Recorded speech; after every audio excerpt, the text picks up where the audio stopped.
away. Whose daughter are you? Please tell me. And can I stay by you? And she said to him, I'm the daughter of Betuel, son of Milcah, wife of Nahor. Oh, the brother of Abraham. Excellent. And she said, yes, there is place to stay by us, and we can even feed your animals. Now, page 115. So the man bowed down and prostrated himself to Hashem in gratitude. And he said, blessed is Hashem, God of my master Abraham. Now, verse 29. Rivka had a brother whose name was Lavan. And Lavan, his name means white, but he wasn't so white. He was actually very black. And not a good person. So, Lavan ran to the man because he saw the jewelry. Because he saw the jewelry, oh, a rich man is coming. Let me quickly run and invite him. Lavan is doing everything for a selfish reason. Verse 31. Lavan came to Eliezer and said, come, O blessed of Hashem. Why are you blessed? Because you're rich. I like that. Why should you stand outside? I prepared the house for you. So the man entered the house and unmuzzled the camel. Food was set before him, but he said, I will not eat until I speak. Verse 34. Eliezer repeats the whole story. He said, I am a servant of Abraham. He doesn't tell them his name, because Eliezer is so committed to Abraham that he doesn't have his own identity. He realizes that it's better to be a servant of Abraham, a slave of Abraham, to become extension of Abraham, rather than having his own independence. There are such people in the world who it's better for them to be servants of others than to be independent. Because when they are independent, they get into trouble. They do bad, they hurt others, they waste their life, and then they die young. It would be better for them to be told what to do, to be servants, and to live a productive life. And Eliezer realized he was descendant of Ham, the cursed nation, whom Noah said that I see from your character trait that it's better for you to be slaves. And he said, I will follow the advice of my great-great-great-grandfather Noah, who recommended that we should stay slaves. And therefore, he said, I am better off as a servant of Abraham. And I'm committed to him. And he told them how Abraham didn't have a child for many years, and how he recognized God, and God chose him as his future nation, and that he has a son and he needs to get married. Now on page 117, the whole conversation, and he told them all the miracles that happened to him, and how Hashem led him directly to the house of Abraham's brother. And now we're on page 117, verse 49, after Eliezer repeated the whole story. And now, if you intend to do kindness and truth with my master, tell me. Which means, if you will allow your daughter to marry my master's son, let me know. And if not, tell me right away, so that I go to some other place. Then Lavan and Betuel answered and said, the matter came from Hashem. We see it clearly. We cannot say anything to you, not good, not bad. Here is Rivka, take her and go. And let her be a wife to your master's son, as Hashem has spoken. Now, they are promising a lot. Yeah, we'll give her to you, take her. We'll see that later they try to hold back and say not so fast. But as a promise, they give everything. And verse 53.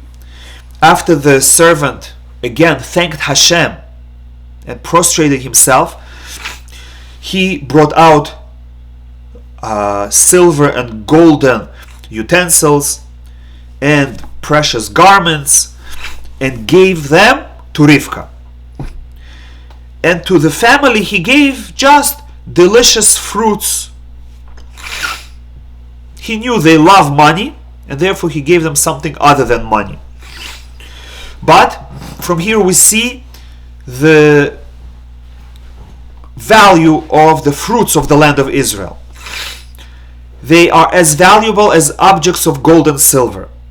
He gave Rivka jewelry, what a bride needs, and he gave her family a fruit basket. But in their eyes, it was as precious as a golden utensil, because the fruits of the land of Israel are so good.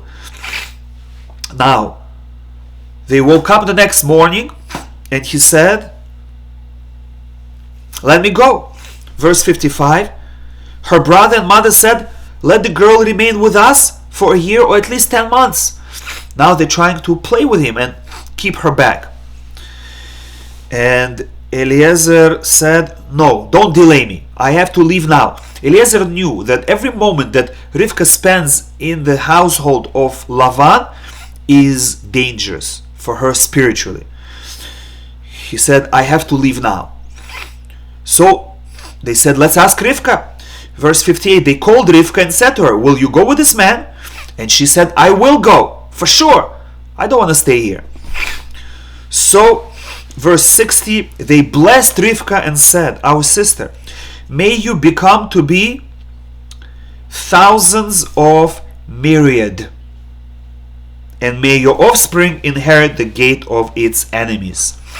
Sounds like a nice blessing, but our sages say that it contains a curse. Chas v'shalom.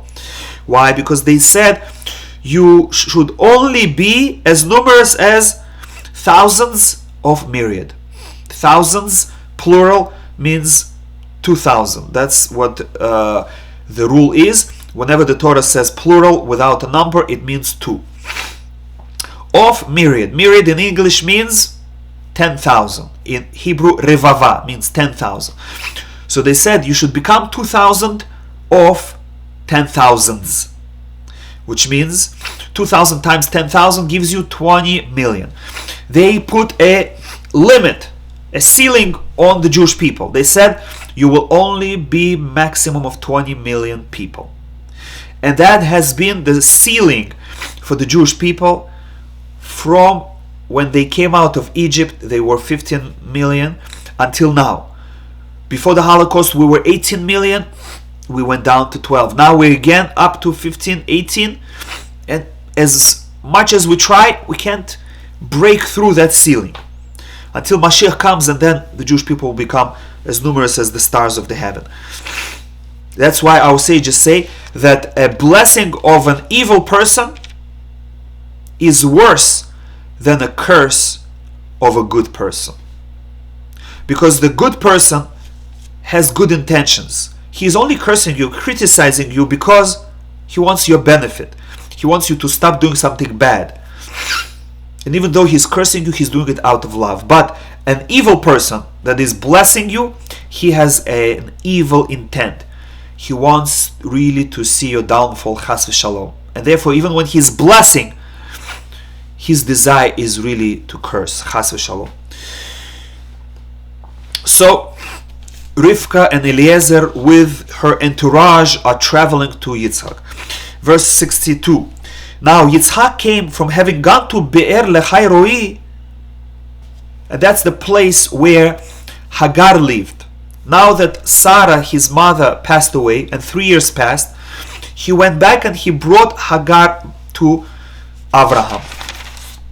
Verse 121. I'm sorry, page 121, verse 63. Yitzchak went out to pray in the field towards evening, and he raised his eyes and he saw camels are coming. And Rivka also raised her eyes and saw Yitzchak, and she came off the camel. And she said, "Who is this man?" And he said, "This is my master's son." And she took a veil and covered her out of modesty. And Yitzchak brought Rivka into the tent of Sarah, his mother. He married Rivka, she became his wife, and he loved her. From here the sages say that love comes later. First you marry a woman, she becomes your wife, you bring her into your house, you live together, and only then love comes. Because love is developed. Love is not infatuation. So Yitzchak was consoled after his mother. 3 years later, when he got married, finally he was consoled for his mother. Now, chapter 25. Abraham proceeded and took a wife whose name was Keturah. Some say this was Hagar, some say it was a different woman. And she gave birth to 6 boys: Zimran, Yokshan, Medan, Midian, Yishbak, and Shuach. We see here Midian, who was a nation that later we had problems with, and they are our cousins, our step or half brothers. So Abraham had 8 boys: Yishmael, Yitzhak, and 6 boys at the end of his life. Then we list their genealogy, and verse 5 says, Abraham gave all that he had to Yitzhak. All the good went to Yitzhak. But to the concubine children who were Abraham's, Ishmael plus these 6 boys, Abraham gave other gifts and sent them away from Yitzhak his son, eastward to the land of the east. Now our sages say these 6 nations became the progenitors of the Oriental nations. And what gifts did Abraham give them? Rashi says he gave them mystical teachings. He gave them knowledge of occult practices, black magic, sorcery, witchcraft, martial arts, and other things like that. Why? In order that they should live far away from society, they should live far away from wars and all the upheavals that went on in Europe and Western Asia, so that they preserve that knowledge of mysticism and occult practices for Jewish people who are going to need it in times of Mashiach. And that is why we see so many Jewish people go to Tibet, go to India and other Oriental places, and they bring back with them the knowledge of meditation, of occult practices. Now, verse 7. These are the days of the years of Abraham's life: 100 years, 70 years, and 5 years. 175 years. And Abraham expired and died at a good old age, mature and content. Now on page 123. And he was gathered to his people. His sons, Yitzhak and Ishmael, buried him in the cave of Machpelah. Here we see Yitzhak comes first. That tells us that Ishmael showed respect to Yitzhak. He recognized, you are the real son of Abraham. That means that Ishmael did teshuvah, he repented. Ishmael died as a righteous man. And they buried him in Marat Machpelah together with Sarah. The field that Abraham bought, there Abraham was buried, and Sarah his wife. And after the death of Abraham, Hashem blessed Yitzhak, his son, and Yitzhak settled near Be'er Lechairoi. Now someone is asking, are we allowed to do occult practices? No, we cannot do occult practices, but we can study them and we can take the good from them and we can implement it into our own life. And that's what the Jewish people have been doing. That's why you see a lot of study of Kabbalah, a lot of study of meditation and other things, which means we do learn things from them, and we apply it for good. Now, in verse 12, the descendants of Ishmael are listed. 12 descendants. And verse 17, these are the years of Ishmael's life, 137 years. He expired and died and was gathered to his people. The descendants of Ishmael dwelt from Havilah to Shur, which is near Egypt, toward Assyria. Over all his brothers he dwelt. Now this is a prediction that in the future the descendants of Ishmael, the Arab nations and the Muslims, will spread out throughout the world. Over all his brothers he dwelt. And in Hebrew, the word dwelt is nafal, which is an unusual word, which means he fell, he descended, which means that at the end of times, the children of Ishmael will descend from their spiritual level of being Abraham's children, and they will start doing bad things. They will spread throughout the nations, and they will terrorize everyone. They will fall upon them like a curse, and they will, instead of being helpers for the Jewish people to teach the world about one God, they will be actually distancing people from God. They will be bringing people down through their bad behavior, unfortunately. Now, someone is asking a question: why was the curse allowed while Balaam tried to curse us but wasn't able to? No, the curse wasn't allowed. When Balaam tried to curse us, Hashem put blessing in his mouth.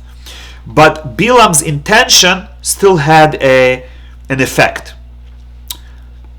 His words were beautiful, but his intent wasn't. And therefore, eventually, his words did cause problems for us. But that was only after Jewish people abandoned Hashem. When Jewish people abandon Hashem, then Hashem doesn't defend them anymore. But if Jewish people cling to Hashem, then Hashem turns the curses into blessings. Therefore, if a person is connected to Hashem, he doesn't have to fear not occult practices, not witchcraft, not sorcery, not curses. If a person is attached to Hashem, he is invincible. No one can hurt him, not with action, not with words, not with thoughts. So we have to attach ourselves to God, and then we will be protected and safe no matter where we are. B'ezrat Hashem, may we see Mashiach soon. May we grow to be a numerous and mighty nation, and B'ezrat Hashem, may we feel Hashem's protection of us constantly. Thank you for listening. Have a good night and Shabbat Shalom.